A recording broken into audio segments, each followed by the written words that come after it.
Cool. All right. So tonight we're going to talk about. Actually, I guess before we start, let's just have everybody just go around and say your name. I'm sure many of you are like myself, and you're not good with names. You might forget them, but I think it's always nice to have a try to remember everybody's name. And hopefully we'll have like discussion like as we're talking about this. And if you forget someone's name, if you want to like comment on something they said, don't feel bad asking for their name, because I know I will, because I'm bad with names, which is bad sometimes when you're a teacher. So I'm Noam. I'm Gwyneth. I'm Isabella. I'm Lou. Chris. Susan. I'm Brian. Susie. I'm Ben. I'm Hannah. I'm Chelsea. Chris. Steve. Barbara. Tana. Lev. Cool. So we're going to talk about Philip Larkin tonight and ways in which he's fun to think with about changes in modernity, particularly secularization, the sexual revolution, and the medicalization of death. And those are big terms, and we'll break them all down. The sort of first half of this will, I guess, be more. I mean, we'll be going sort of poems throughout as we talk about this. Maybe like the first third will sort of be more like, I guess, like notes I've been preparing about this, because I feel like the more sort of you have an idea of sort of where I think Larkin is good for thinking about these things, the richer then, like when you read the other, as we get into it, when you read his poems, like you'll just pick up on nuances. Philip Larkin, okay, he's born in Coventry, England in 1922, and he died in 1985. His parents are Sydney and Eva. He grew up with parents who had a pretty loveless marriage. His dad was an outright Nazi sympathizer who actually traveled to Germany in the 1930s to attend a Nazi rally. So his home wasn't like a fucked up home, but like he talks about it in poems. It wasn't like a particularly happy childhood. I mean, he spent most of his working life, he was a university librarian in Hull in England. Over the course of his lifetime, he grows to become arguably Britain's best-loved 20th century poet. A 2003 survey by the Poetry Book Society, about 2 decades after he dies, he's named Britain's best-loved poet of the previous 50 years. In 2008, The Times, a British newspaper, named him Britain's greatest post-war writer. So those are just two things that sort of reflect the fact that he's in many ways considered sort of like, the best beloved, the most popular. His poetry is in some ways the triumph of quality over quantity, because he's not terribly prolific. He published only 4 books of poetry in his life, and the first one is sort of not as good as the others. It's like really inspired by Yeats, and it's like very sort of vague and symbolist, and it's totally different than his other books of poetry, if you ever get a chance to read them. So he really only came out with like 3 not huge sort of volumes, which make his career, about 1 every 10 years. So there's 3 major works of The Less Deceived, The Whitsun Weddings, and High Windows, which is the name of one of the poems we'll read tonight. By the end of his life, the end of his life is actually kind of sad. I mean, he's just like a depressed alcoholic who can't write by the end of his life.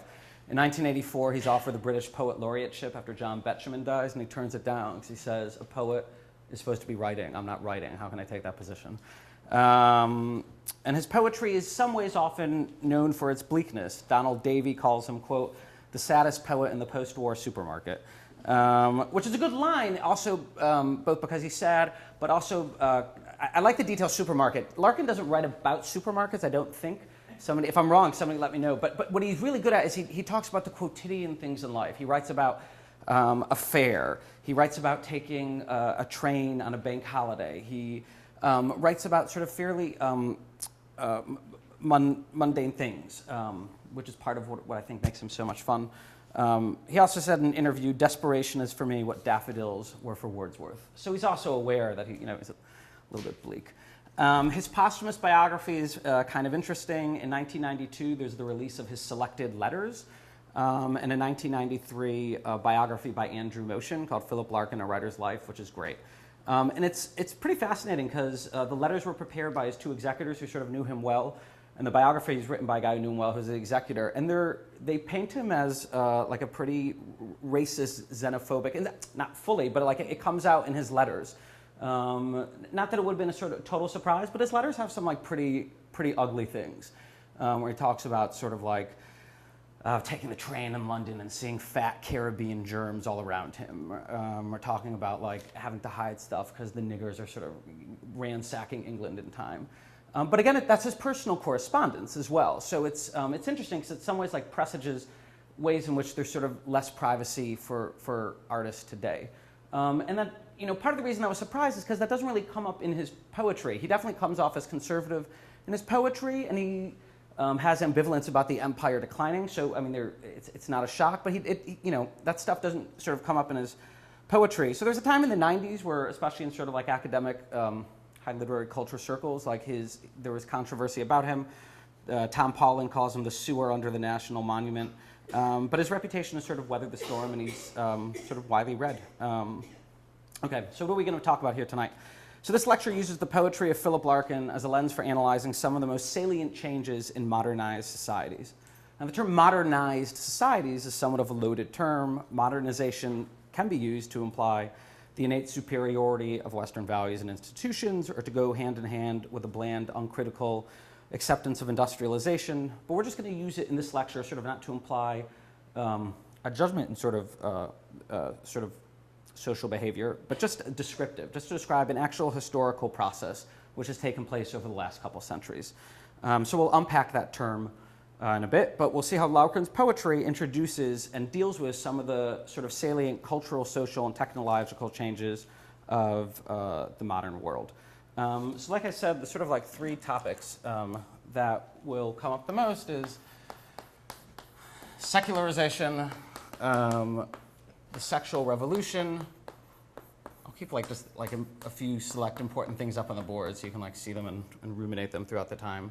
And sort of two-part thing, which is the sacralization of medical practitioners, which is to say ways in which medicine and medical practitioners have acquired some of the social status of that religion and sort of priests and religious figures might have had. And we'll see this particularly with the medicalization of death, the way in which sort of ways in which when we die now, it's sort of done under the purview of medicine, which sort of isn't the way that it used to be, and is in some ways reflective of these changes that have gone on. And these three changes map onto, we'll be using a lot of the social theory of Anthony Giddens. Anthony Giddens is one of the big figures in 20th century sociology. He's an interesting character. He's sort of influential with Tony Blair. He sort of is one of the prime thinkers in coming up with the idea of the third way. I was reading about him today. I did not know he was also a consultant for Gaddafi last decade. I guess I've haven't figured out what I think about that. I was like, that's an interesting detail, and wrote glowing things about him.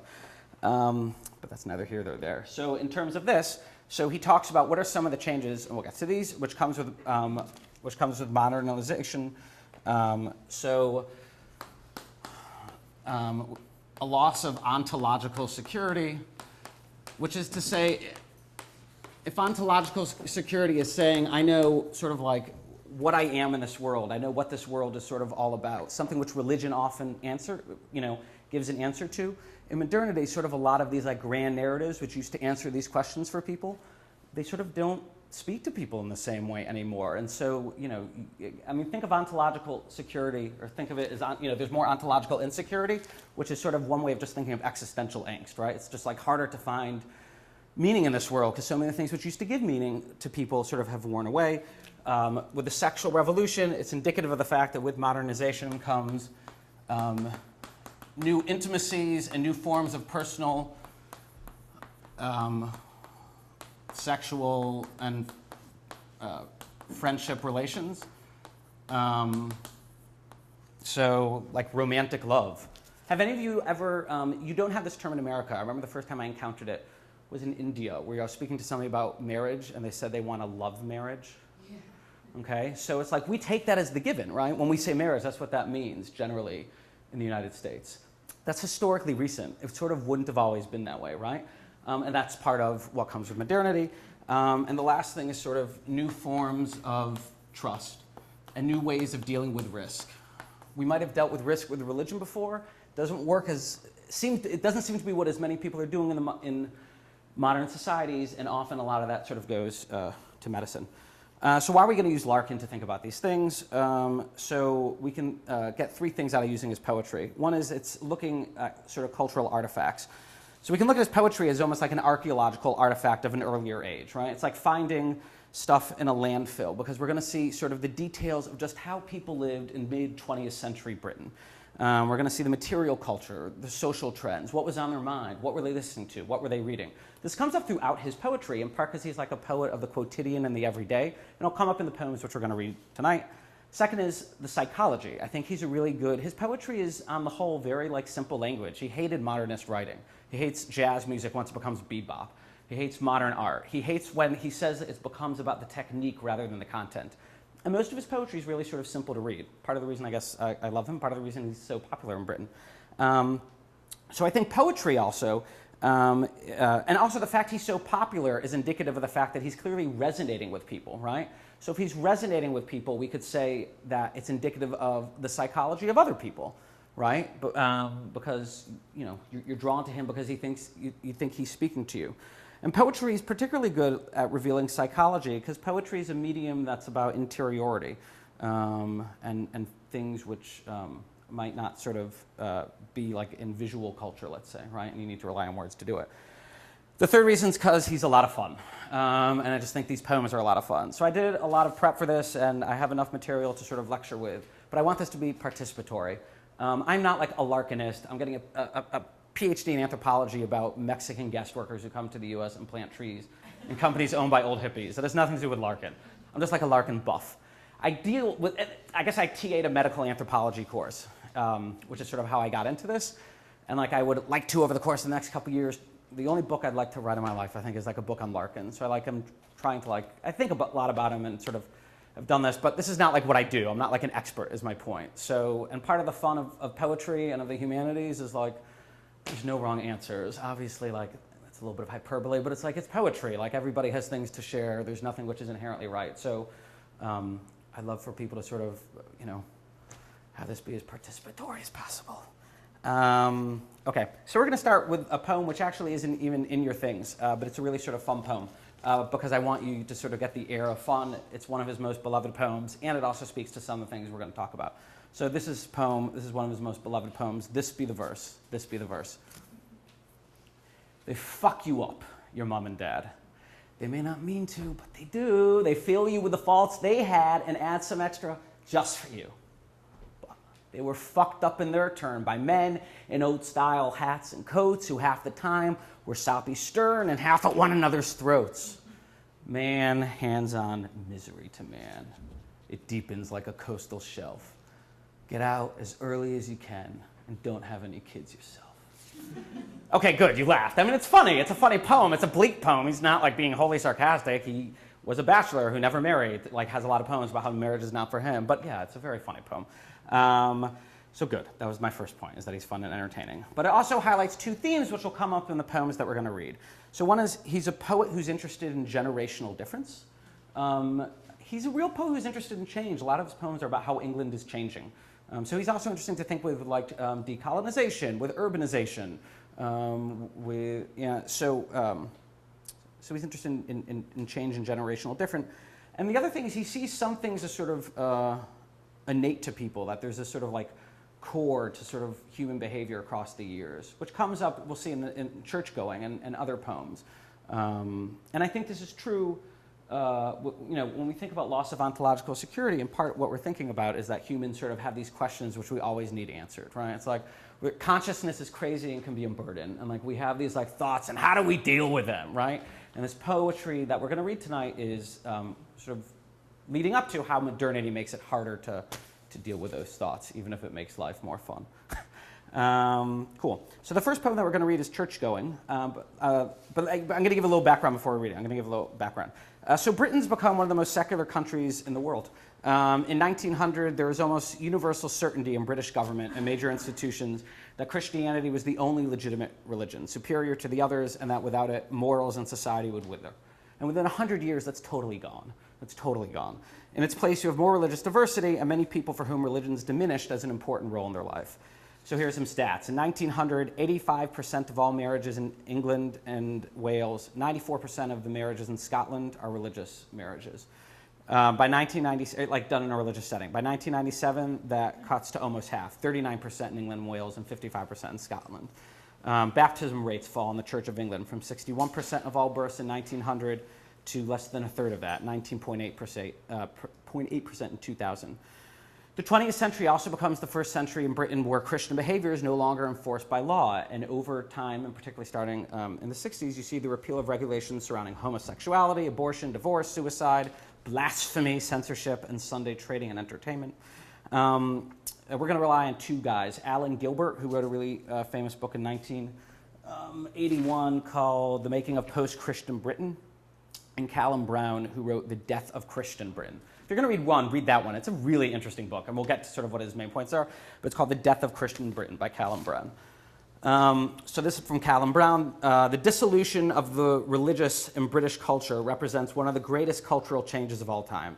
In no other country was religious change so rapid or so extensive. And a fascinating statistic, which was just one sort of study done in 2004. I've tried to find more information on this. But in 2004, it said more Muslims went to weekly services in England than English people went to Church of England services. Which is also part of the reason Christianity is not as sort of, religious diversity is also a reason it's not as big a force in Britain as well. So what does it mean to have a sort of a more secular worldview, So the loss of a reliance on the supernatural for belief systems and to effect ends. In a secular worldview, the world is seen through the lens of natural causation and regarded as manipulable through physical agencies, human institutions, and empirical logic. So is this a natural consequence of modernization? So Gilbert and Brown sort of differ on why Britain secularized and whether or not it's a natural consequence of modernity.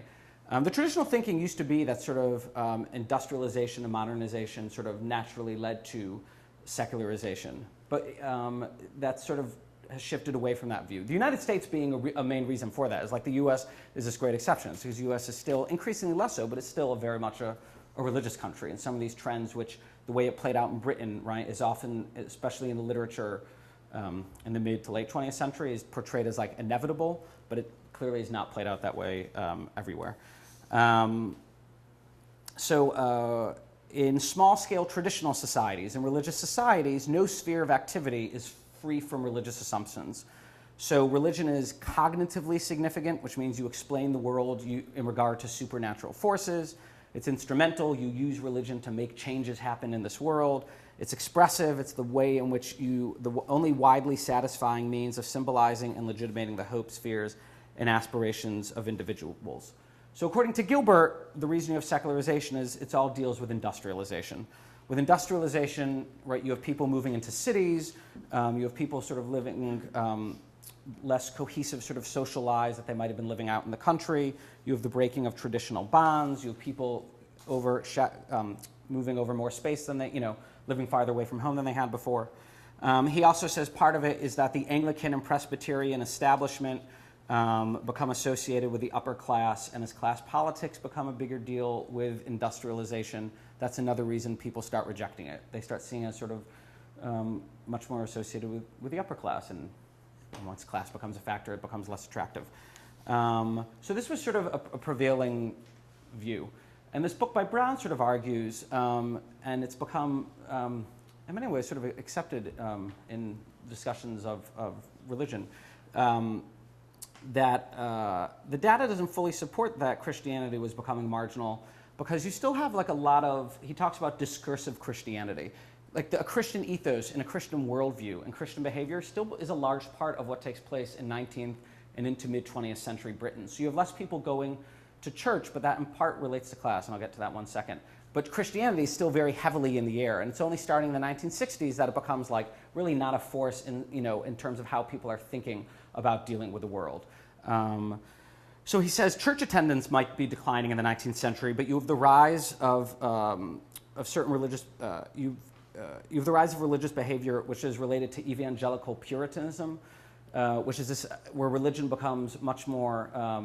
Think about the Puritans, where the Puritans are Protestants who are not down with the Catholic Church, and religion is a much more individuated experience where you can sort of be doing religious things outside of the context of church. So you have the rise of that sort of thinking in 19th century Britain, sort of the rise of people doing religious behavior not in the context of the church. So religious voluntary charity organizations, open-air preaching, which becomes really popular in that time, the printing of religious tracts, the growth and popularity of religious music. So these are things which become popular in 19th and 20th century Britain. So it's people expressing religiosity, just not through the church. So this is by Brown. It's an error to conclude that the British working classes of 1800 to 1950 were significantly more alienated from the churches or Christianity than middle or upper classes. Instead, the interaction of gender with social class emerges as a central determining factor. He says that also, starting in the 19th century, religion and piety becomes much more the purview of women. And from the 16th, faith was perceived, give me one second. From the 16th to 18th centuries, a wife's femininity was perceived as a threat to piety and household, and a husband established his moral stature by controlling her. From 1800 to 1950, women become the focus of sort of religious organizations and religious thinking. And it becomes a husband's susceptibility to masculine temptations that was perceived as a threat to piety and household. And the wife establishes a family respectability by curbing him. The route to family harmony no longer lay in the taming of the Elizabethan shrew, but in the bridling of the Victorian rake, drunkard, gambler, and abuser. He has this fascinating detail. Angels are always male, he says, until the 19th century. In the 19th century, they start being depicted as female. And so when religion becomes the purview of women, he says part of the reason we think religion declines is because we're looking at these traditional metrics of church attendance. And particularly lower class women can't go, especially for the big masses, on a Sunday morning because they have to be the ones preparing Sunday lunch, which becomes this other sort of big, almost British cultural institution beginning in the 19th century. But they're going at night, and sort of church attendance in some ways correlates with whether or not you have domestic servants. And so he says religion still plays a big role, but the shift that comes in the 19th century is the burden becomes on women. So the reason he says we have secularization is because beginning in the 1960s, and to him he dates it actually to 1963, where he says that the polls start showing a decline in religious observance. He says with the sexual revolution and with women's roles changing, and the depietization of women, and they can sort of do other things, that's what leads to a direct nosedive in Britain, and that's why Britain becomes secular. So it's this really sort of interesting take. He says part of the reason people always saw it as industrialization is this distrust of the city. And so you have people throughout the 19th century who are interested party, like clergymen or other people who want to change behavior, saying that, like, you know, the shit's hit the fan as people are moving into the city and they're like becoming less religious and becoming less moral. Obviously, they have an interest in saying that in the 19th century and in the 20th century, because it's a way of raising the urgency, right, of sort of what they do. But he says that really the decline dates to the 1960s and the change in sort of women roles. The key to understanding secularization is the simultaneous depietization of femininity and the defeminization of piety. And he says that it's actually a pretty, it's not a gradual change. He said it's a pretty rapid change starting in the 1960s. One last quote, and then we'll get into the poem. So this is from Brown. When the moral culture was conservative pre-1963, the marriage rate was high, and illegitimacy rate was very low. So steadfastly and unquestioningly conservative was the moral climate that until the 1960s it was broadly economic rather than moral variables that contributed to the minor fluctuations in the illegitimacy and marriage rates. So he says the illegitimacy and marriage rates stay fairly steady till the 60s, and that's when we see a great decline. So it's not about industrialization, it's about the shift in women's roles. The shift in women's roles is an aspect of modernity, which we'll get to with a later poem. But let's get first into this poem. So this is Church Going. That's actually my book. Your book. Oh, I'm so sorry. Cool. Okay, Church Going. Once I'm sure there's nothing going on, I step inside, letting the door thud shut. Another church, matting, seats, and stone, and little books, sprawlings of flowers cut for Sunday, brownish now, some brass and stuff up at the holy end, the small, neat organ, and a tense, musty, unignorable silence brewed God knows how long. Hatless, I take off my cycle clips in awkward reverence. Move forward, run my hand around the font. From where I stand, the roof looks almost new, cleaned or restored. Someone would know, I don't. Mounting the lectern, I peruse a few hectoring, large-scale verses and pronounce, "Here endeth," much more loudly than I'd meant. The echoes snigger briefly. Back at the door, I sign the book, donate an Irish sixpence, reflect the place was not worth stopping for. Yet stop I did. In fact, I often do, and always end much at a loss like this, wondering what to look for. Wondering, too, when churches fall completely out of use, what we shall turn them into. If we shall keep a few cathedrals chronically on show, their parchment plate and picks and locked cases, and let the rest, rent-free, to reign in sheep. Shall we avoid them as unlucky places? Or after dark, will dubious women come to make their children touch a particular stone, pick simples for a cancer, or some advised night see walking a dead one? Power of some sort or other will go on, in games and riddles seemingly at random. But superstition, like belief, must die, and what remains when disbelief is gone? Grass, weedy pavement, brambles, buttress, sky. A shape less recognizable each week, a purpose more obscure. I wonder who will be the last, the very last, to seek this place for what it was. One of the crew that tap and jot and know what Rudolphs were? Some room bibber, randy for antique, or Christmas addict counting on a whiff of gown and bands and organ pipes and myrrh? Or will he be my representative, bored, uninformed, knowing the ghostly silt dispersed, yet tending to this cross of ground through suburb scrub because it held unspilt so long and equably what since is found only in separation, marriage and birth and death and thoughts of these? For which was built this special shell? For though I have no idea what this accoutred frosty barn is worth, pleases me to stand in silence here. Serious house, on serious earth it is, in whose blent air all our compulsions meet, are recognized and robed as destinies, and that much never can be obsolete, since someone will forever be surprising a hunger in himself to be more serious, and gravitating with it to this ground, which he once heard was proper to grow wise in, if only that so many dead lie round.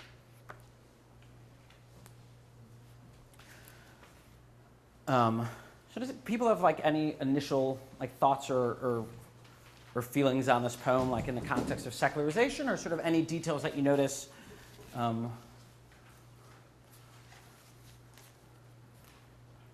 just relate it to all the churches that have been turned into condos around here. Yeah. He says, what's going to happen to them when people don't go here anymore? And I think we're seeing that. Totally. The shift at the end was really powerful. It's kind of like, and yet, where else do you go with this like hunger that is not answered in any way? And what do we do with the spiritual needs and Yeah. I mean, so, you know, to me, it's sort of about this idea of ontological security, which again we'll break down a bit more in a bit. But, you know, to him, there's something eternal. Like human beings are always going to want to be a bit more serious. We're always going to want to make something. We're always going to, want to robe ourselves in destinies, right? These sort of like grand narratives, and we have a need to do it. I think the tone turns that way too. The further the poem becomes itself, the clearer headed he becomes, and Yeah. the more sure of those feelings. So we'll see this in some other poems, but what Larkin's really good at is he sometimes starts in this like really irreverent place, and by the end he's sort of taking you to like this place that's not where you expect it to go. Like he starts sort of really funny and you feel almost silly, and by the end you're like, damn, He even says he's awkward in the first bit, and then says he's serious in the last. It's a good call. I've never noticed that. Cool. This poem's published in The Less Deceived in 1955. It's a very autobiographical poem. In a 1981 interview, he says, "It came from the first time I saw a ruined church in Northern Ireland. I'd never seen a ruined church before, discarded. It shocked me. Now, of course, it's commonplace." And when he wrote the poem, churches are beginning to become a shape less recognizable each week. He actually kept a newspaper clipping, Larkin did, from the Church Times on May 7th, 1954, entitled "Save Our Church Week," announcing a campaign for the Historic Churches Preservation Trust. And in the clipping, the Archbishop of Canterbury, the head of the Church of England, says that over 2,000 churches must be helped at once from falling into ruin. This is clearly something on his mind. He never thought of this as a religious poem, and he actually hated when people called it a religious poem. To him, it's a secular poem and a humanist poem. It's not about the eternal existence of God and divine power, but instead Larkin's interested in the basic human compulsion for an order to our lives, and how churches long provided that organization. People will always hunger to believe this world is the product of more than mere randomness, right? So the quote, "Power of some sort will go on, and games and riddles seemingly at random." And this poem focuses on the fact that the church's specific power to offer an answer is in decline. So like we were saying, like other poems, it has this like real sort of nonchalant opening. So he says another church. He calls the altar up at the holy end, And it has this like funny image of him like with the echoes like bouncing off the back of the church. But the poem pivots at the beginning of the third stanza with that line, "Yet stop I did. In fact, I always do, and always end much at a loss," like this. So I love that line break because to me it highlights the oddity both to the speaker of the fact that to him it's sort of funny and odd that he always stops at churches, and the fact that to him he's always left with a sense of loss. Like it's a two-part thing to him, which is sort of like surprising, right? He doesn't expect it. So what is it exactly that he's mourning, right? Because we said it's not a religious poem, and Larkin was not a religious man at all. So to him, the sad thing that's gone is the holism that the church and religion offered to life events. That these places brought together marriage and birth and death and thoughts of these. That's another great line break. He has the line break before and death, right? This like actual sort of like visual rupture of death. But both the poem and both the poem and Larkin's correspondence are clear this is what he's like thinking of. So he wrote a letter to Monica Jones, who was his longtime girlfriend. It did come out also in his biography that he was like a little bit of a small-time womanizer, which that actually did surprise people because his poetry is all about sort of being like a lonely bachelor, and then it came out that he was like juggling a variety of women at once in his life. So this is a letter to Monica Jones. He says that his poem's trying to make people see, quote, "The church is a place where people came to be serious, were always serious, and all their different forms of seriousness came to be intermingled, so that a christening reminded of a funeral and a funeral of a wedding. Nowadays, these things happen in different buildings, and the marvelous blent air of a church is growing rarer." And why is this unity important? Because a house of worship gives people a place where their compulsions meet, and these compulsions come out at these times. And not only where they meet, but where this is the quote, "where our compulsions meet, are recognized and robed as destinies." Like I love that sort of like three-part thing. And I love the idea of robed as destinies, where like to him it's artifice, right? Like it's something which you just put on. He's not a man who sort of believes in these like grand narratives, but also has this grandeur to it, right? Like a you could think almost like of like a king's like robe, or like I guess it could also be something ratty too, like a bathrobe.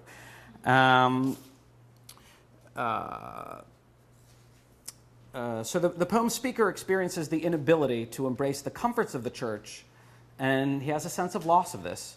So to him, there's actually, ironically, even though he's secular, like a sense of loss to the poem, right? It's a man who's clearly like feels a little bit sad about that change.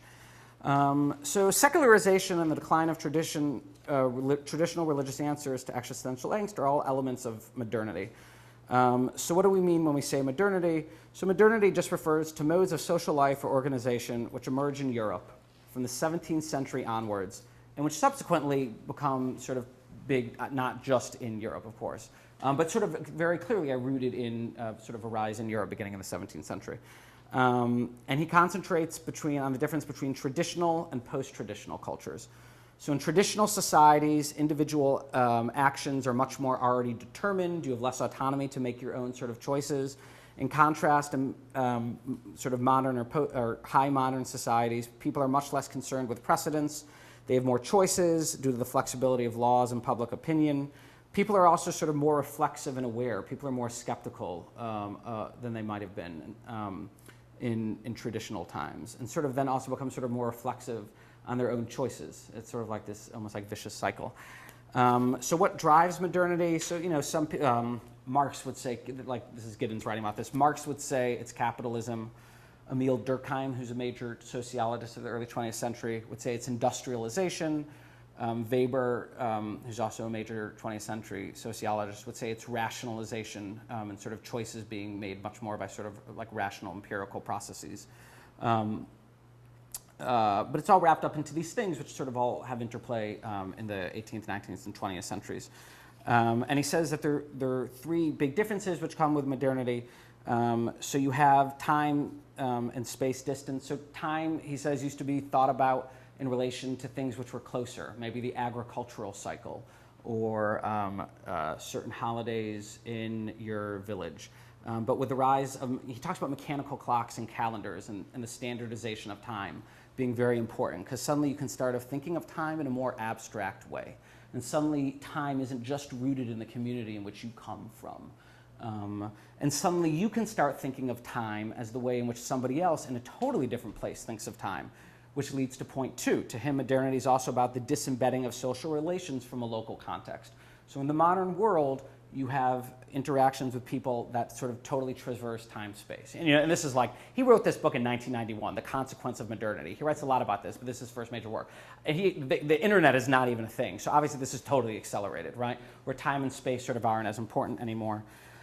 And so social relations, it used to be social relations would have been with people who sort of would have been much more right around you. Now you have many more social relations with people who you don't know at all.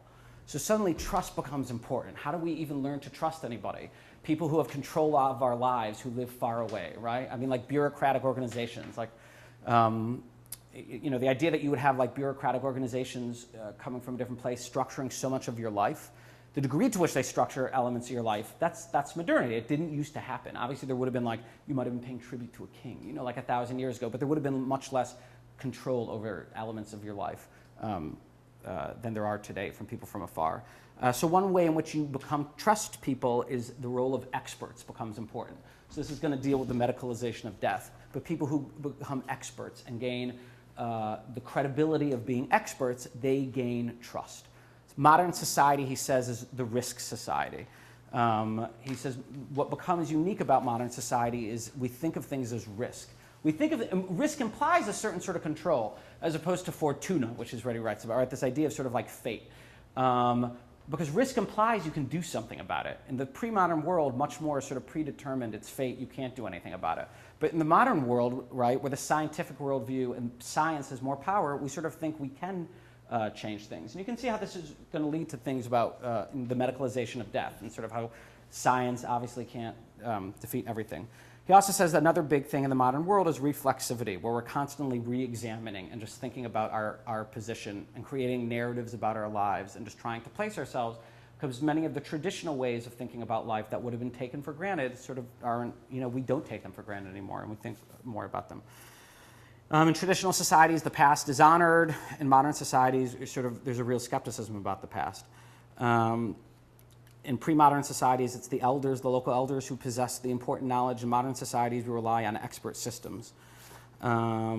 Likewise, just one last bit, just shifting, thinking about what pre-modern societies are like, or traditional societies. In modern societies, so four contexts of trust in the pre-modern world would have been kinship systems, which sort of aren't as big a determinative sort of in how you live your life. And it used to be that kinspeople could be relied on to meet a range of obligations, right? Now you can't necessarily rely on your family. That sounds dark. That's not coming from like a dark place. The local community, religion and religious cosmologies, and tradition. And tradition would have made the future more, the past becomes predictive of the future. And it's not quite the same. And in the modern world, instead we have trust in disembedded abstract systems like science. There's more personal relationships, which are out of the space of kinship, so that could be friendship or new sexual relationships. Abstract systems across time and space, and more thinking about the future. In pre-modern societies, the risks come from disease or a fall from religious grace. But in modern society, a lot of threats actually do come from human beings, be it ecological disaster or from warfare. Warfare becomes much more destructive in modern societies. And there's also in modern societies a sort of threat of personal meaningless just from being reflexive on your own life. It's much more easy to think of your life as personal meaningless in modern society, because so many things which used to give people structure and order and meaning to their lives have sort of dissolved. So the fundamental question for him is, with the loss of certainty, what do we turn to for answers? How do we sort of, try to make a sense of security in the world? Okay. So like we had said, one new thing which comes with modernity is new forms of sexual and personal intimacies. And this first poem is going to be about the sexual revolution. We're going to read Annus Mirabilis. It's interesting, Larkin picks 1963 in this poem, because Cullum actually says, and I figured he must be inspired by this poem, although he doesn't say it. I kept on waiting for him to say it. Because he says in 1963, you see a bunch of important things. So a controversial book of theology, John Robinson's Honest to God, which is about the death of God. The Beatles hit #1. This organization which encouraged working boys to faith called the Boys Brigade. It's the first time it had a decline in membership. He says in the 60s, that's, anyways. Okay, so Annus Mirabilis. So when we read this, think about ways in which he's seeing culture changing and roles changing from what they had been before. Annus Mirabilis. Sexual intercourse began in 1963, which was rather late for me. Between the end of the Chatterley Band and the Beatles' first LP, up till then there'd only been a sort of bargaining, a wrangle for a ring, a shame that started at 16 and spread to everything. Then all at once the choral sank, everyone felt the same, and every life became a brilliant breaking of the bank, a quite unlosable game. So life was never better than in 1963, though just too late for me, between the end of the Chatterley Band and the Beatles' first LP.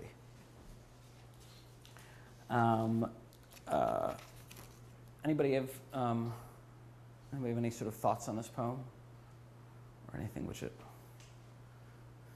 I have a question actually. So what's the Charlie Band? Okay, so, cool. So, Lady Chatterley's Lover is this novel by D.H. Lawrence.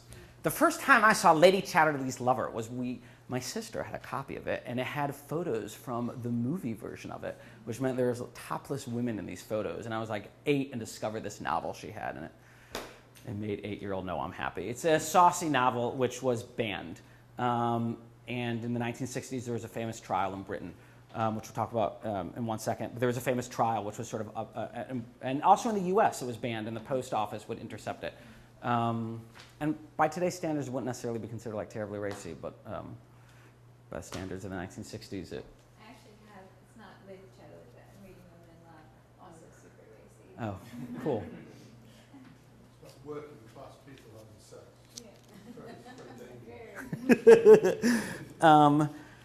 Yeah. So great question.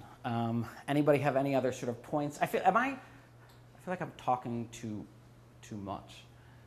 No? Okay. Am I talking too fast? Well, this is just a comment.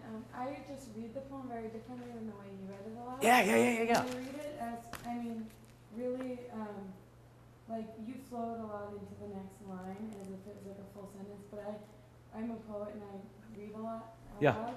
And I really like kind of break it up, and to me it's very like, it's like very rhymey and kind of like a little like, it sounds almost like a kid's riddle, and it's like really short and sweet. Totally. But it's like talking about sex and like this sexual revolution happening.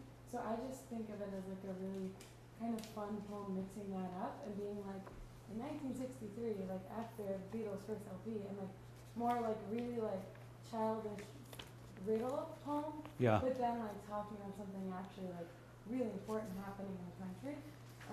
So that's just like a comment that I noticed, like that changes the way that I look at the poem and the way that I read it and like what I infer from it. So I think that's a great instinct, because I think the poem is sort of meant to be playful, right? And there's a certain ironic detachment from the poem, because obviously he knows sexual intercourse didn't begin in 1963, right?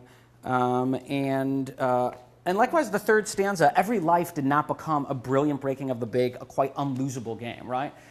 So there's a way in which he's sort of being like over the top, and he knows it. And so I think you're totally right in picking up on that. Yeah, and I think also from his side, like as a man, like how he talks about like up until then had been a sort of bargaining, a wrangle for the ring, a shame that started at 16. Like it sounds to me more like a boy's, like a teenager being like, it was always like this bargaining or a wrangle, like it was like guys getting girls was very difficult because women were trying to keep their virginity and wait till marriage and all that stuff. And he's like, twice he says like, it was a little too late for me, like I already missed that. Now I'm like, I don't know when he wrote it, but it just seems like he's like, like I wish I was 15 when that happened. Yeah. Because now women, like, And teenage girls seem a little more like. And Larkin was a bit of a pervert. Larkin had a decent-sized pornography collection that people would bring him things from London. He wrote some erotic lesbian fiction that was unpublished. And you can, like, he's somewhat dirty in his letters. It's like, damn, I missed that. Totally. I wasn't a teenager when that revolution was happening. Now Yeah. I'm like, Do you think the sexy librarian stereotype began with Philip Larkin That's funny. in 1963? I'd like to think so. If Larkin would have loved to think so, right? Yeah. If anybody. Well, it does seem like he's a little jokey, but then that's how it seems to me. Is a lot of it. I mean, obviously the beginning, Yeah. But then there is the sadness of just a little too, I feel like that's straight. Yeah. He's Yeah. sad. I love the way too in which he drops it in parentheses. It's almost like he's going to whisper it to you, right? This idea like, they're just too late for me. And I feel like you can tell there's like so much there that's just like wrapped up in that one line in parentheses. Like there's a real sort of longing, and he just like drops it like deftly in. So like the poem can still be sort of lighthearted and fun, but he's totally letting you know. Like he wants It's to. nice, like he really wants you to feel sorry for him. Totally, totally. No, do you hear the recording of Larkin reading this? No. It's quite because it's always interesting to listen to a poet say their own poetry. There's a lot of poets are very disappointing about that. Larkin reading this poem, it's really dour, and he has this very clipped upper class English accent. So it's like sexual intercourse began in 1963, which was rather late for me, between the end of the Chattery Bear and the Beatles' first LP. It's almost as if he himself doesn't get the humour of it. It's the way he reads is humorless. It's kind of just disappointing to know that within the lines there's this spark of wit. Yeah. He says it in such a flat way. It's funny. He didn't like poetry. So you often hear people say like poetry is meant to be heard, not read. He felt the total opposite. To him, like poetry is actually meant to be read more than anything. Like you can see line breaks, you can appreciate it more. So it's funny to think about that in the context of what you And said. the parentheses you would never get. 100%. Out loud, yeah. Yeah, 100%. So also things which this poem brings up is culture's role in changing things, right? So this poem, like, it mentions very specifically certain cultural elements. And this is what I mean, we're like looking at Larkin as being able to look at cultural artifacts, right? So it's like we see Larkin and we can think about these things which are important markers, the Chatterley Bands. So later Chatterley's Lover, like I'd said, there was a British trial. Oh, so this is what it's most famous for. The prosecution, so the government attorney, or that's not what they call him in England, sort of like trying to keep it censored. Mervyn Griffith Jones famously stood in front of a jury and asked in his closing statement, "Is this a book you would wish your wife or servants to read?" He was mocked for it at the time. Like it didn't read well even then, let alone now.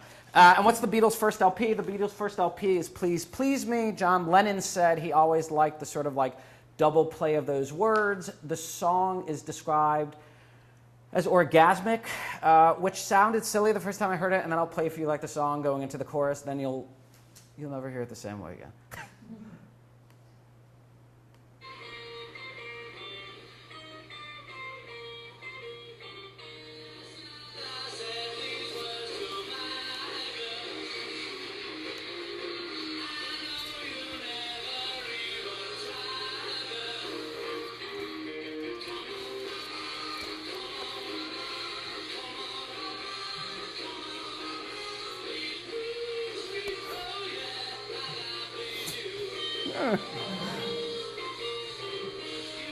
Cool. It's not just late Beatles that's saucy. It's also 1963 Beatles.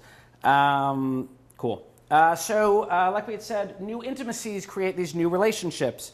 New subjectivities would be a sort of anthropological term. So this is Giddens. He talks about modernity leads to new forms of intimacy. He talks about that relations become democratized. So the bond between partners, even within marriage, has little to do with external laws, but based on the understanding between two people, a trusting bond based on emotional communication. When such a bond ceases to exist, modern society is generally happy for the relationship to be dissolved, right? Like divorce is sort of acceptable in a way that it never was before.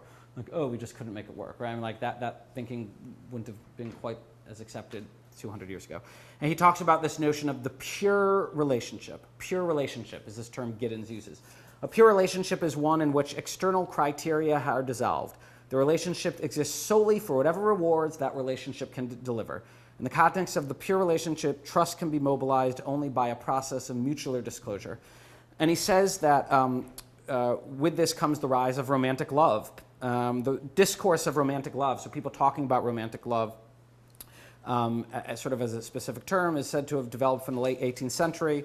And it introduces the idea of a narrative into your life. So people are creating their own narratives. This is part of what modernity is about. In olden times, you would have had the narrative of your life created for you. And now you create the narrative of your life. And now you create sort of like who you're going to create a family with. It's not your mother's brother's child anymore. That's a traditional like kinship system, mother's brother. And Larkin has other poems. He has this great poem, if you want to look one up when you get home, called Places, Loved Ones. Places, Loved Ones, which is this great poem all about how like we need to lie to ourselves, to tell ourselves that who we chose to love and where we chose to live was the right idea. It's really like fucking sharp poem. It's short and pithy. In the pre-modern area, kinship relations are organizing device, stabilizing social ties in time and space, and now personal relations and sexual intimacy do that. And the sexual revolution is an acceleration of this process of new intimacies. And it's an acceleration of the loss of power of traditional Christian morality and the rise of new individual permissiveness. So we see in this last poem how culture plays a role in leading to it. And in this next poem, High Windows, which we'll read now, we'll see technology playing a role in this shift. And this is, to me, the sort of use of this poem is thinking about how technology plays a role in the sexual revolution. This poem also is like one of these poems that starts in a really funny place and then ends in this whoa spot. High Windows, High Windows. When I see a couple of kids and guess he's fucking her and she's taking pills or wearing a diaphragm, I know this is paradise. Everyone old has dreamed of all their lives, bonds and gestures pushed to one side like an outdated combine harvester, and everyone young going down the long slide to happiness endlessly. I wonder if anyone looked at me 40 years back and thought, that'll be the life, no God anymore, sweating in the dark about hell and that, or having to hide what you think of the priest. He and his lot will all go down the long slide like free bloody birds. And immediately, rather than words, comes the thought of high windows, the sun comprehending glass, and beyond it, the deep blue air that shows nothing and is nowhere and is endless.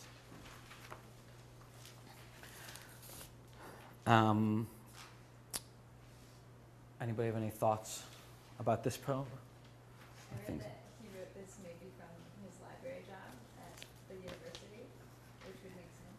Yeah, I mean, you could totally picture him just like sitting in the library seeing like some, like 20-year-old wearing like those skirts in the 1960s that are like absurdly short and just like giggling with a boy with a certain sort of freedom that he wouldn't have had in 1940s Oxford, which is where he went to school. What is this thing with the slide? Everybody's going down the slide. I love that. Like, it's That reminds me of the Beatles, Helter Skelter. Yeah. Yeah. That song, yeah. I don't know, it feels to me like instead of going up into heaven or thinking there's a heaven or a hell or a slide or ladder down the hill, it's just like a slide into like infinity that's just happiness and freedom and I guess just being like, I don't know, young and like playful going down slides, but it's just like amazing to think of this endless slide. And I also think here, the image, this positive image, is also totally ironic and over the top, right? It's like, obviously, everybody young is not going down the slide to happiness endlessly, right? Like, there's a little bit of sarcasm to that. And likewise, we see that flipped, where it's like people looked at him or were jealous of his generation, and the sort of implicit part of that is like, they were wrong also, right? Like, we didn't totally develop out of having anxieties about life. We have as many anxieties as they did, too. Well, it's almost like everyone young is going down that slide, but then once you're not young, or whatever point you think you don't have that youth anymore, then you're not going down the slide anymore. You're just like at a rut, and like you're in the hole that you made for yourself. You're on That the is your swing or life. whatever. No, you're just in You're a in a hole. sandbox. But was Like, really that's ever how I going think of down the slide? That's the thing, you look, see such people, 40 years ago looked at me and said, oh yeah, he's just going down the slide all the time, and I wasn't.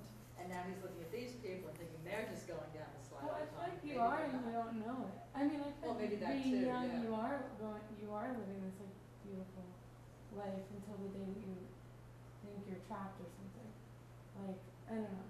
Like you're being taken somewhere and you don't know, and then you're an adult and you're like, oh, this is my life. And then you look back on youth as a thing that is endless and free. Mm-hmm. Yeah.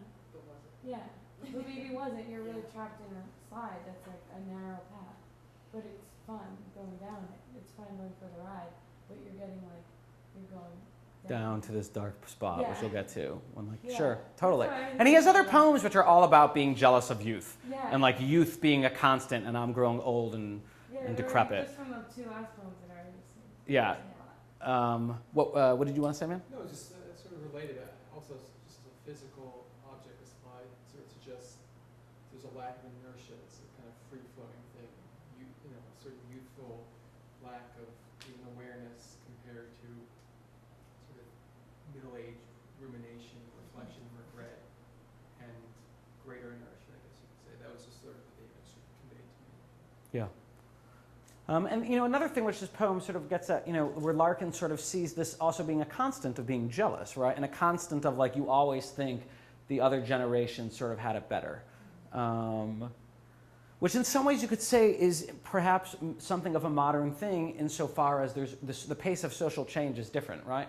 If you lived in the 1300s, in the 1350s, people's life were not as different as the difference between 1970 and 1920, or 1950 and 1900. The pace of change is different. So maybe the sense of jealousy is sort of exacerbated, right? Because again, Giddens talks about reflexivity, this idea of constantly questioning, like, what sort of society you have. And the narrative that you have for your own life is to him part of modernity, that you wouldn't have been as questioning about those things before. It would have been a given what you're doing with your life, what is happening in society. And these givens are gone, and so we end up being more reflexive on them, even as they're in flux, precisely because they're in flux. So like I said, this poem also sort of highlights technology, and the role of contraception is pivotal to the sexual revolution. When the pill becomes available to single people in the late 60s, sex rates jumped dramatically. In 1964, only 15% of 16 to 17-year-olds in Britain said they'd had intercourse. By 1974 and 75, the figures jumped to 40 to 58%.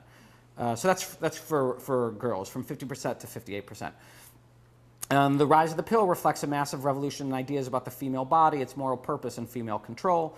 The pill becomes available for married women in 1961 in Britain through the National Health Service, and in 67 or 68, non-married women are allowed to have it as well. And any account of the sexual revolution talks about how that technology is sort of pivotal to it. So another aspect of modernization. So if you want to say like that's the fun part. That's the fun part, the sexual revolution. Even then, like the way Larkin paints it, it's not all peaches and cream. But now a sort of darker part is the empowerment, and another aspect of modernization. So this last point is the empowerment of biomedical medical practitioners, particularly when it comes to death. According to Giddens, this is a quote from Giddens, risk and danger as experienced in relation to ontological security have become secularized along with most other aspects of social life. A world structured mainly by humanly created risks has little place for divine influences. It is central to modernity that risks can in principle be assessed in terms of generalizable knowledge about potential dangers, an outlook in which notions of fortuna mostly survive as marginal forms of superstition. Where risk is known to be risk, it is experienced differently from circumstances in which notions of fortuna prevail. And this, with the rise of this is the rise of, we could use the term scientism, and science becoming just a much more important authority sort of in determining how you live your life than it would have been previously. The assumption that everything can be known by science, the assumption that something science can't uncover is irrelevant. And medicine is sort of scientific knowledge par excellence. Quote from a different book. Medicine's position today is akin to that of the state religions yesterday, as an officially approved monopoly on the right to define death and illness and to treat illness. So we see a transfer of moral authority from established religion to medically oriented secular institutions. So we could think of this, let's say, with something like alcoholism, where alcoholism is no longer seen as sort of like a moral failing or as a sinful failing, but now is seen as a medical condition, and a medical condition which we will treat through medical means. So that would be an example. Or death. Death, you no longer, and we'll get to that in time a bit, but death is no longer something where you call for the priest. You call for the doctor. It is the doctor who's going to be the one who's going to mediate your relationship with death. It's no longer going to be the priest. We have this belief that science is the authority that we're going to call on to deal with a lot of these things. The concept of medicalization refers to the ways in which medical jurisdiction has expanded in recent years and now encompasses many problems which hitherto were not defined as medical issues. In the past 2 centuries, a broad range of behaviors, from homosexuality to alcoholism, have been subsumed under the medical rubric. And the current obsession with locating the genetic precursors of illness, disease, disability, and behavior, including people do this with, like with crime, right, means that the knowledge base of scientific medicine has encroached still further into defining the limits of normality and the proper functioning and controls of the human body. So now it's science, whereas religion used to robe our destinies, right? Now science, in a way, robes your destiny. I mean, like, to think of sort of like the DNA and genetics that way, like there's a connection between those two. Those are seen as precursors to what is going to happen in your life. So the way in which science does it is a way which is, by some metric, more empirically provable than the way in which religion does it. But seeing that sort of connection is sort of a pivotal to understanding the role that medicine has in society today. Does anybody have any questions about that bit? Or any thoughts or anything they want to share?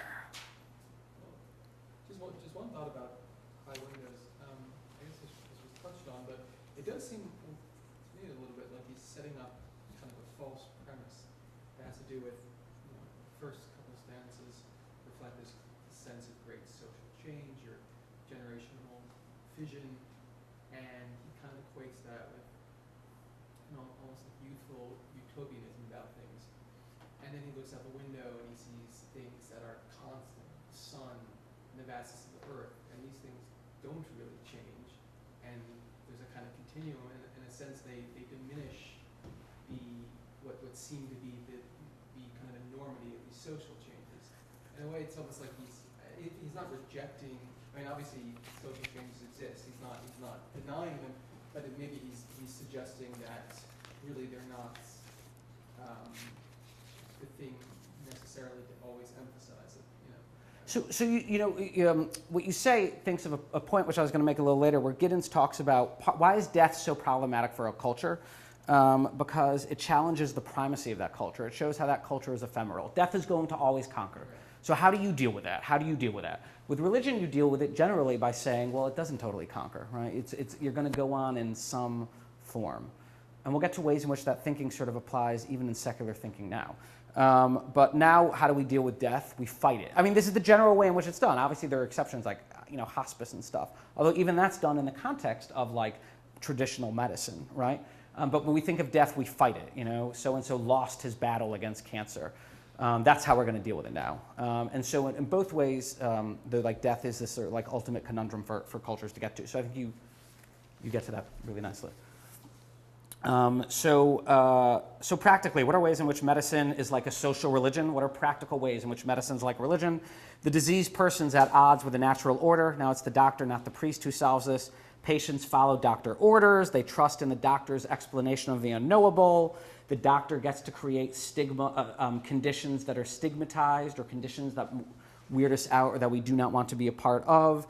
Doctors have ritualized uniforms. They interrogate you about your behavior. They show you where you made mistakes and how you can change your behavior better in the future.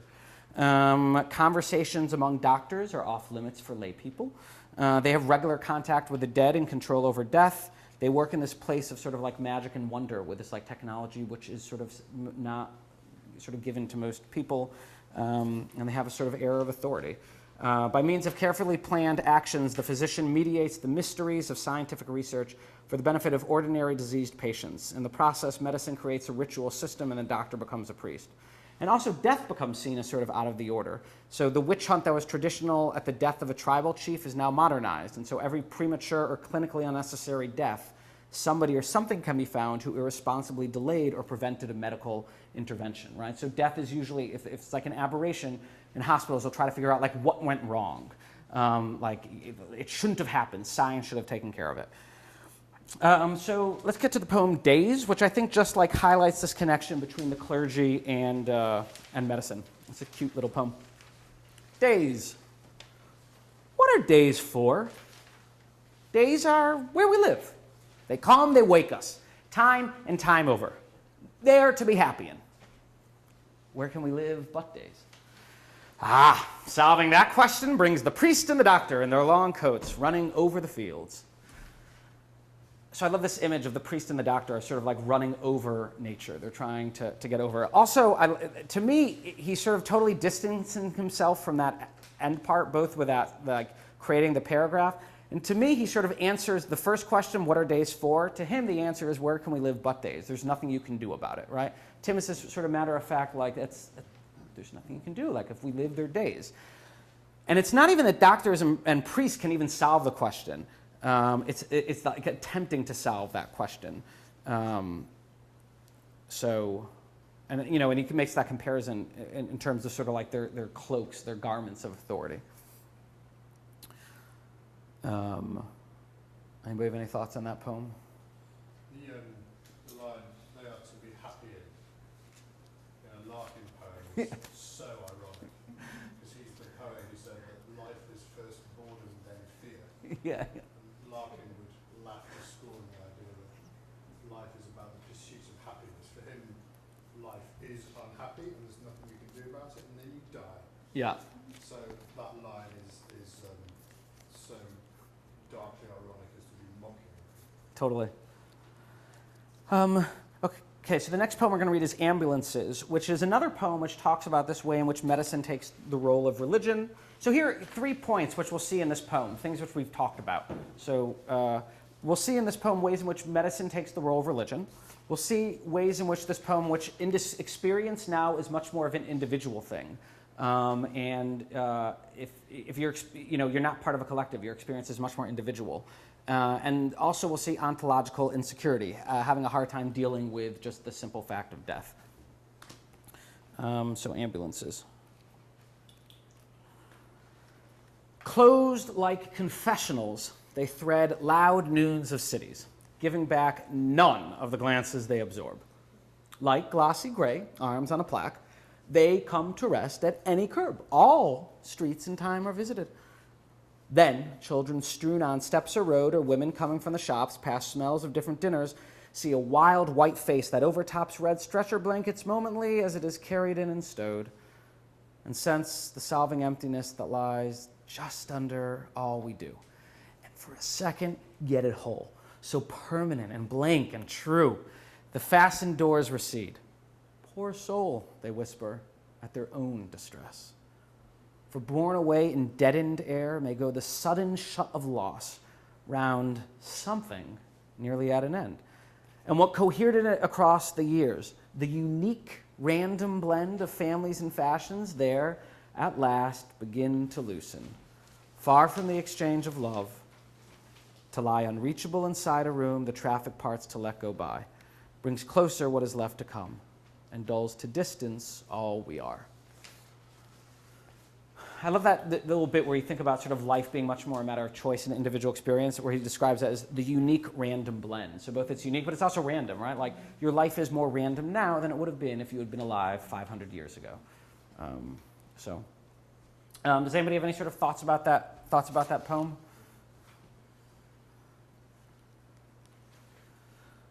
Cool. So we can see ways in which there's religious imagery, right? Closed like confessionals.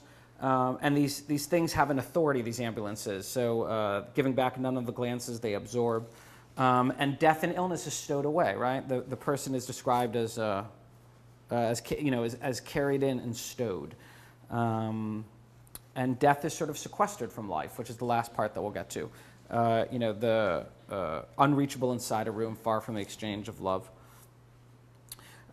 So how do we deal with death in sort of the modern world? We sequester it. So this would be the medicalization of death. Larkin has a quote, just thinking about death, where he says, "Man's most remarkable talent is for ignoring death. For once the certainty of permanent extinction is realized, only a more immediate calamity can dislodge it from the mind, and then only temporarily." And his last words, I always found this poignant, his last words was he turned to a nurse and he said, "I am going to the inevitable." So whereas the Book of Common Prayer includes the line, "In the midst of life or in death," death is now seen as an invasive intruder to modern life. And death is much more controlled. It's not so random. It's not an ever-present thing. Generally, people actually, the average person has years of knowledge of how they're going to die, which is this fascinating statistic. It's like 5 years for men, 8 years for women, of an idea of what will kill them. So in 1900, people often died at home, surrounded by family. Even after World War II in the US, after World War II, over 70% of deaths occurred at home. Okay, so think about how crazy that shift is. I don't know anybody who's ever died in their own bed. I mean, it happens, but it's pretty rare, especially planned to be rare, right? It's usually if it happens, it's not planned. In the past century, death is no longer as omnipresent. So medical and public health advances have doubled the average life expectancy from less than 50 years to near 80. People who die in old age tend to experience a long period of functional decline before death, and they require intense caregiving and well-coordinated medical care. In 2005, according to one study, 70% of Americans die in a hospital, a nursing home, or a long-term care facility, a thing that has an air of medical authority attached to it. And yet, ironically, in 2005, another study showed 80% of patients with chronic diseases said they wanted to avoid hospitalization and intensive care when they are dying. So we still do it anyways. There's a Woody Allen quote, "I'm not afraid of dying. I just don't want to be there when it happens." And again, part of this change of the medicalization of death is just because of new ways of dying, right? So before World War II, most people died of infectious disease, and death was relatively quick, a matter of days typically, between the onset of a terminal illness and death.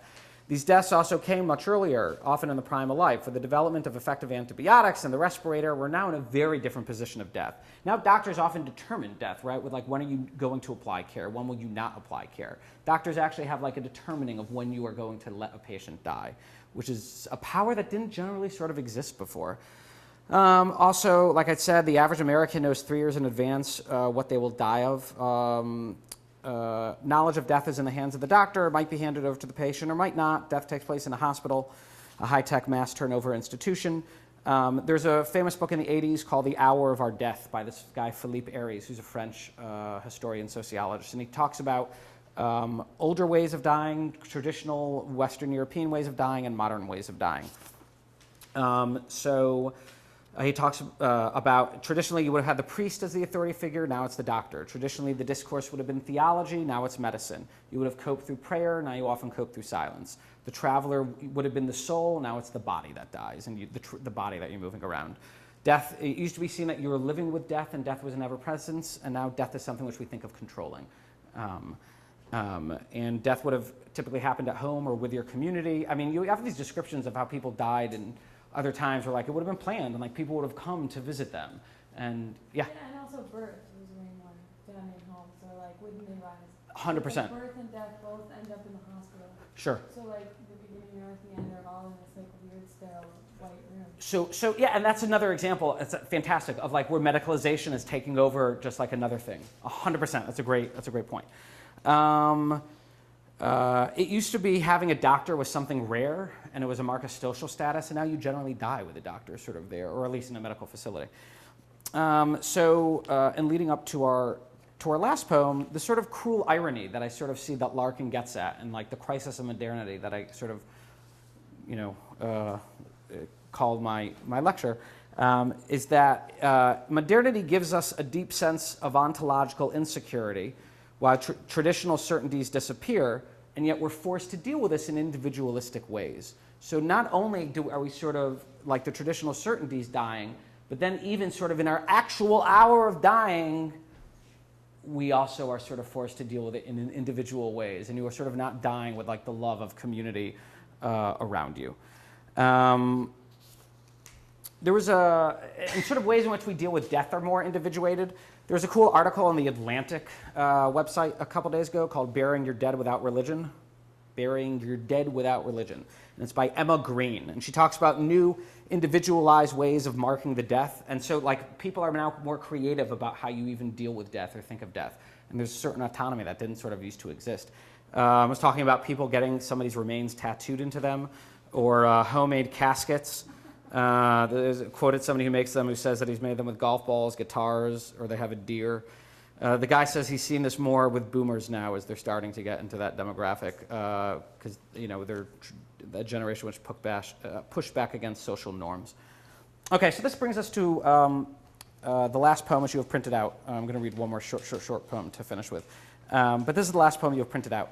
And this poem, in some ways, when I read it, just think about everything we've been talking about, because I think this poem gets at it. I think this poem gets about sort of like how life now, we sort of often see it through the prism of like there's really nothing after death, and that's terrifying. That's a belief that is much more common now than it would have been 500 years ago, or however, and you die in much more sort of isolated settings. And medicine has this air of authority over the end of life that it didn't used to have before.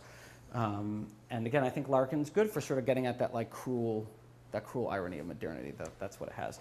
The building. The building is about a hospital. It's about, it was a hospital, Kingston General in Hull, which there's no photos of that I could find. It's been knocked down. It's now the site of a kid's school. The building. Higher than the handsomest hotel, the lucent comb shows up for miles. But see, all round it, close-ribbed streets rise and fall like a great sigh out of the last century. The porters are scruffy. What keep drawing up at the entrance are not taxis, and in the hall, as well as creepers, hangs a frightening smell. They're paperbacks, and tea at so much a cup, like an airport lounge, but those who tamely sit on rows of steel chairs, turning the ripped mags, haven't come far, more like a local bus. These outdoor clothes and half-filled shopping bags, and faces restless and resigned, although every few minutes comes a kind of nurse to fetch someone away. The rest refit cups back to saucers, cough, or glance below seats for dropped gloves or cards. Humans caught on ground curiously neutral, homes and names suddenly in abeyance. Some are young, some old, but most at that vague age that claims the end of choice, the last of hope, and all here to confess that something has gone wrong.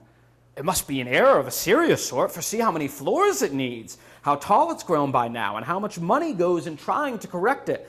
See the time, 11:30 on a working day, and these picked out of it. See as they climb to their appointed levels, how their eyes go to each other, guessing. On the way, someone's wheeled past and washed to rags, ward clothes. They see him too. They're quiet. To realize this new thing held in common makes them quiet. For past these doors are rooms, and rooms past those, and more rooms yet, each one further off and harder to return from. And who knows which he will see and when. For the moment, wait. Look down at the yard. Outside seems old enough, red brick, lagged pipes, and someone walking by it out to the car park, free. Then past the gate, traffic, a locked church, short terraced streets where kids chalk games and girls with hairdos fetch their separates from the cleaners. Oh, world, your loves, your chances are beyond the stretch of any hand from here. And so unreal, a touching dream to which we all are lulled, but wake from separately. In it, conceits and self-protecting ignorance congeal to carry life, collapsing only when called to these corridors. For now, once more, the nurse beckons. Each gets up and goes at last. Some will be out by lunch or 4. Others, not knowing it, have come to join the unseen congregations whose white rows lie set apart above. Women, men, old, young, crude facets of the only coin this place accepts. All know they are going to die. Not yet, perhaps not here, but in the end, and somewhere like this. This is what it means, this clean-sliced cliff, a struggle to transcend the thought of dying. For unless its powers outbuild cathedrals, nothing contravenes the coming dark. The crowds each evening try, with wasteful, weak, propitiatory flowers.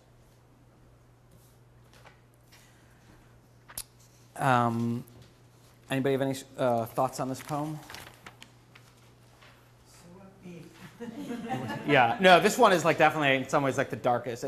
That last ending is just like, it almost to me it feels like a man who's like beating you down to the ground and is then like at the end just like spitting on you with those like last 3 words. It's like he's kicked your ass, and then it's like, that even like your flowers that you bring are wasteful, weak, and propitiatory. It's a brutal poem.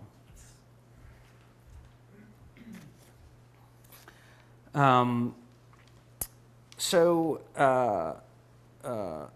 in some, the liberation of individual autonomy over the body that accompanies secularization is something we might celebrate. I imagine most people here are okay with, or if not happy about, the sexual revolution.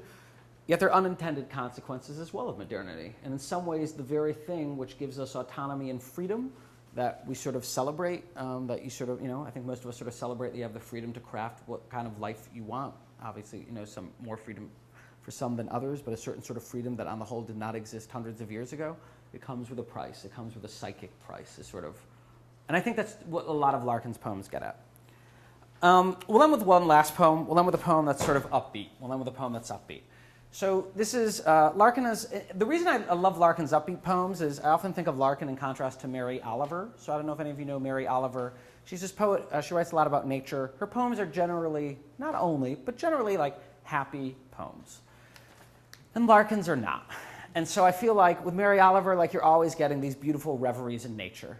And with Larkin, you aren't. So when Larkin like gives you like a morsel of like happiness, it's like you feel like you fucking earned it because he gives you so much shit. And even then, this poem, it's about, well, I'll read it and then I'll just talk about it for 2 lines and then we'll finish up. The trees. The trees are coming into leaf, like something almost being said. The recent buds relax and spread. Their greenness is a kind of grief. Is it that they are born again and we grow old? No, they die too. Their yearly trick of looking new is written down in rings of grain. Still, the unresting castles thresh forth in full-grown thickness every May. Last year is dead, they seem to say. Begin afresh, afresh, afresh. So that's an upbeat poem. What I like about that is even then, like, you can read subtly, it's like last year is dead, they seem to say, right? And the whole conceit of the poem is like, trees they're not actually immortal. Their yearly trick of looking new is written down in rings of grain. They're going to die eventually. But yet he still ends with this like beautiful upbeat bit. Does anybody have any sort of like thoughts or anything that they'd like to share before we disperse into the evening? To someone who's never read Larkin, which one of his poetry, which one of his books would you recommend? I would say almost any of the 3. But it'd be his 3 ones: The Less Deceived, The Whitsun Weddings, or High Windows. I don't know if anybody here knows Larkin well. Yeah, go. I'd start with the High Windows. The Whitsun, the title poem, The Whitsun Weddings, I think, to my mind, is Larkin's sort of tour de force. That title poem is so careful and so beautiful. But as a collection, the High Windows is the strongest. And his poetry, like you can see from here, his poetry is really accessible. So some of his poems are a little bit more difficult than others, but definitely the majority of his poetry you'll feel like you can get. And that's always fun. Any other questions or thoughts? So you're planning on writing a book about Larkin? Yeah, so I started blogging about Larkin. Oh, I saw that. Yeah, and I'd like to, yeah. I mean, I think Larkin gets out. So I think like there's this sort of whole lecture that I gave. I also think Larkin's really interesting for thinking of economic changes, and he has a lot of poems just about like work and ways in which we can think about the economy changing or the rise of sort of economic thinking even. And also he has these great poems about nationalism and great poems about urbanization. So yeah, it's something which like I want to do over the course of the next bunch of years, to slowly work on that. Do you write poetry yourself? I do. I wish it was as good as his. But I guess he's an inspiration because, I mean, I like the idea. He was just like a librarian and he just busted his ass and wrote a lot. Fresh. Yeah. I guess there's hope. There's always hope. So, any other thoughts or anything? Yeah. Do you recommend his novels as well, or are you as familiar? I've read his novels. They're good. I guess I know you often read a lot of them, Chris. I would say like his poetry is definitely better. I don't think they're enjoyable to read. But if you were going to start with something of his, I would totally start with his poetry. His poetry is sort of like what he's, I think, surpassingly good at. And if you really like his poetry, then it's sort of like fun to read his novels. But like it's not like a labor of love. Like they're actually really enjoyable and good novels. But I would say what makes him a uniquely good writer is I think his poetry is uniquely good. Would you say that's the case? I think they're an acquired taste. I think it's fair to say that Larkin himself was rather, he himself thought not so much of his novels in his older age. He thought of them as kind of juvenilia and wasn't so proud of them. Yeah. What about the lesbian erotica? Unpublished. Sadly unpublished. Although if you read, Unpublished? Oh, it's only. You know, I don't know where to find it. It's No, it's on Tumblr. really oh, okay. No, that would be amazing. There's the collected Larkin. There's the complete Larkin, which came out last year or 2 years ago, which has like every little scrap that he wrote, including just like, I mean, stuff which is just like total, like everything. It has like Grocery list. Walt Whitman was no Titman. I mean, just like stuff which is just like, probably you don't even need that in the book. It's like every little bit. But it doesn't have like all the prose that he wrote. But it's got to exist somewhere, right? Maybe Monica Jones or whatever her name is. Yeah, I'm sure yeah. has some evidence. That would be amazing. So, any other thoughts or anything? Cool. Well, thank you all so much for coming. This was fun to do.